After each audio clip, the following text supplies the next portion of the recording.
Welcome back, friends. Today was a great day. We made mac and cheese.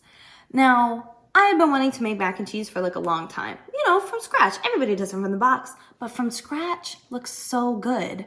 For some reason, I just never got around to it. So I thought, you know what would be really fun? If I made it for the first time with all of you. And that's what I did. Spoiler alert, it turned out so good. It was delicious. And I was pretty confident going in because I did my research. If you do your homework, which I know is a bad word, but if you research what you're doing, then you can be confident. Mac and cheese is just pasta. So I looked at different recipes. I pulled my favorite things from my favorite recipes that I found. I looked at their process and I was able to go in feeling confident and good. And the mac and cheese was so good. So I am really excited to take you on this journey with me. I hope you enjoy it, and I will see you back here in a little bit after I have eaten more mac and cheese. Okay, kids, it's mac and cheese time. So game plan, I started by preheating the oven to 350 degrees Fahrenheit because we are going to, of course, we're gonna put it on the stove first. We're gonna cook it on the stove. And then we are going to put it in this 9 by 13 inch pan that I have greased. And then we're gonna put it in the oven and it's gonna bake and get bubbly and warm. So now what I wanna do is get my ingredients ready to go because I don't wanna be fumbling around with my measuring cups trying to get everything measured out as I'm cooking, because that is a road to disaster, as I have previously experienced. So I'm gonna get all of my cheeses grated. I got the good cheese. Grated, pre-grated cheese will be okay, but because of preservatives, it melts a little funny. So I got block cheese. We're gonna grate that, and then we are going to have everything ready to just cook and make our sauce and go. So I'm gonna get all of these ingredients prepped, and then we will meet at the stove. Okay, let's get to our cheeses. So I have 1 pound of sharp cheddar, just over half a pound of havarti, and then just over 1/3 pound of Parmesan. So I am going to grate these into one big pile, mix them up, and then we're going to separate them into 2 different bowls. So we want the majority of our cheese to be for our sauce, but then we want some for our layering as well. So I'm gonna get these all grated up, and then we can mix them and divide them.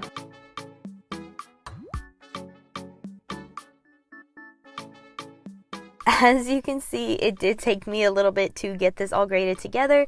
It took maybe 8 minutes to shred up all this cheese, but let me tell you, it is so worth the arm workout. It is worth the extra effort because this sauce was amazingly smooth. That cheese melted in perfectly, so it is definitely worth the extra effort, even though it'll take you a few extra minutes. All right, I have our cheeses all divided out, so I have about 5 cups of cheese for our sauce, about 1.5 cups each for our middle layer of cheese and our top layer, as well as 4 tablespoons of Parmesan that I have set aside for our cracker topping. So now what we're gonna do is get our pasta going. So I'm gonna get a large pot of salted water boiling for our pasta. We will be using elbow noodles, by the way, and then I'll get all the other ingredients. While that is coming to a boil, I'll get all the other ingredients measured out so that then we are ready to start on our sauce. All right, our ingredients are all measured out. Our pasta is ready to go in the pot. So let's get started on our cheese sauce. All right, giving you guys a new angle today. I have our cooked pasta in this pot. I drizzled some olive oil on there so that none of it sticks together. Now I did cook it a little shy of al dente. So it is like 1 minute short of being perfectly cooked. This is because it's going into the oven. So when it's in the oven, we don't want it to get mushy. So we just want to cook it a little less than we normally would. So now we're going to go over here and make our cheese sauce. We're starting with our 1/2 cup of butter that we are going to let melt. And then we're going to whisk in our 1/2 cup of flour. And we're going to keep whisking for about a minute until it is slightly golden in color. So here we are making a white roux. A roux is just a combination of butter and flour that is cooked together. And then when we add milk to this, that will become a bechamel sauce.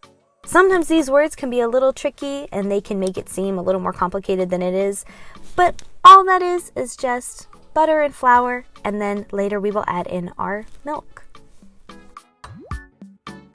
So now we're gonna pour in most of our half and half until this is nice and creamy, and then we're gonna pour in the rest of our half and half and our milk.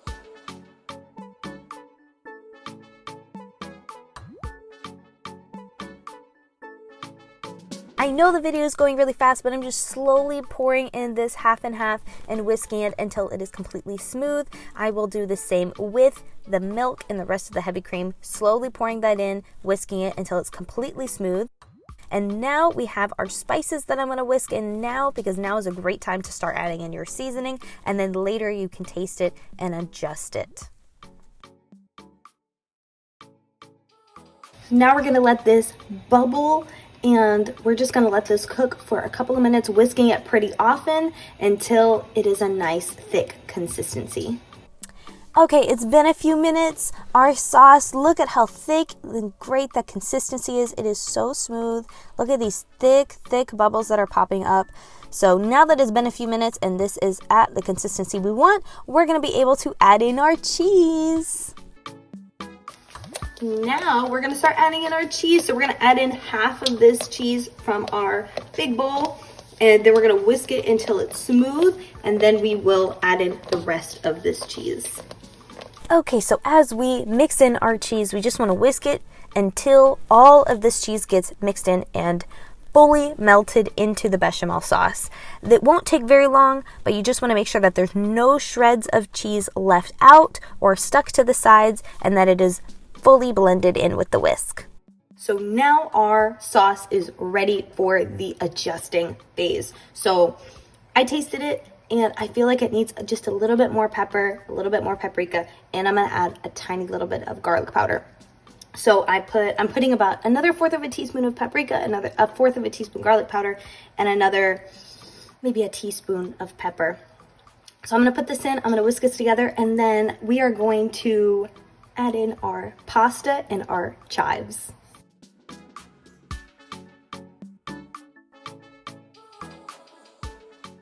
So I'm gonna give our pasta a little stir because I just put it back in this stock pot, and none of it is sticking together, and it is a nice consistency. So it's soft. It has still a little bit of a bite to it. It's not fully cooked through, but this is the perfect texture for our mac and cheese, because we're gonna put this in the oven. I'm gonna pour the cheese sauce over our macaroni, and then I am going to stir this together and add in our chives, and then it'll be ready to go in our pan and go in the oven.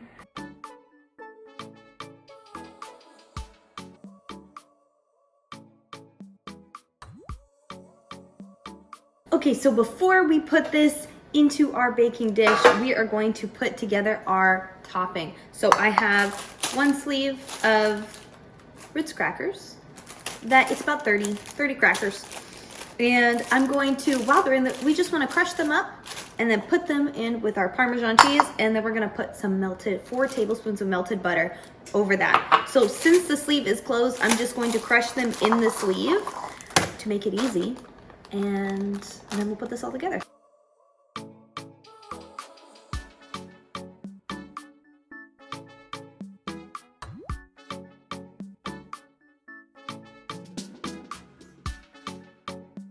All right, it's time to put our beautiful mac and cheese into this greased 9 by 13 inch pan. So we're going to start by putting about half of our mac and cheese into the pan. Then we're gonna sprinkle over some cheese, just one of these bowls, whichever one, it's all the same.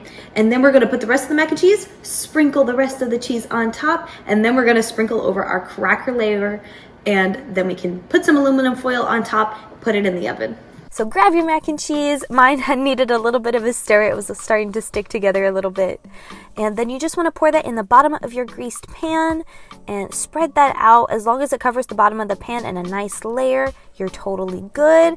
And then we start adding this layer of cheese as evenly as possible, and then we can start pouring in the rest of our mac. So I just kind of poured it across the layer that we already have down to make it easier to spread, so that it spread pretty evenly. We got in all the corners there. And then we can add in our last layer of cheese before we put on our cracker topping. The most important thing that I found with this was making sure that all of our layers were evenly spread out to make sure that there wasn't an overabundance of cheese on any side. Same for the cracker topping. And as long as it was even, it turned out great. Okay, look at how beautiful this looks. I am gonna put some aluminum foil over the top. We're gonna stick this in the oven at, again, it's 350 degrees Fahrenheit for 20 minutes, and then I'm gonna take the foil off and give it about another 20. Look at how bubbly and delicious this looks. It's all golden brown. The top is crispy. I can't wait to cut into this and see how cheesy this is.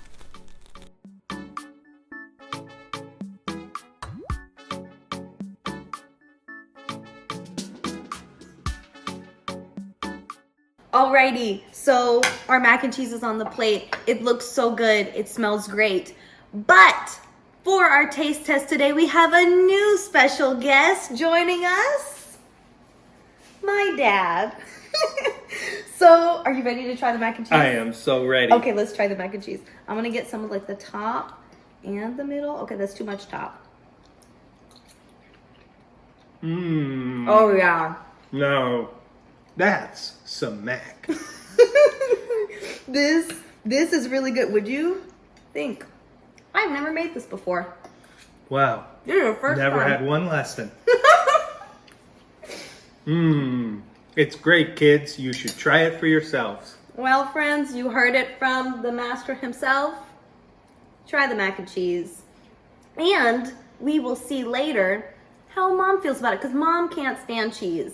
But I have a feeling I think she's gonna like it. I think so. I think so. Well, that is all for me today, my friends. I hope you guys had a fun time making this with me. I had so much fun. I'm thrilled with how this turned out. I can't wait to try the next recipe with you guys. Don't forget to like this video, subscribe to our channel, follow us on Instagram and Facebook. And if you made this with me, I would love to see how yours turned out. So please DM us, tag us, let us know how it went for you. Let us know how much you enjoyed it. If you have any questions or requests, please feel free to contact us directly through social media or by email, since YouTube Kids does not allow for comments. Come back soon to Kids Cook Island. We have a lot of cooking and baking left to do.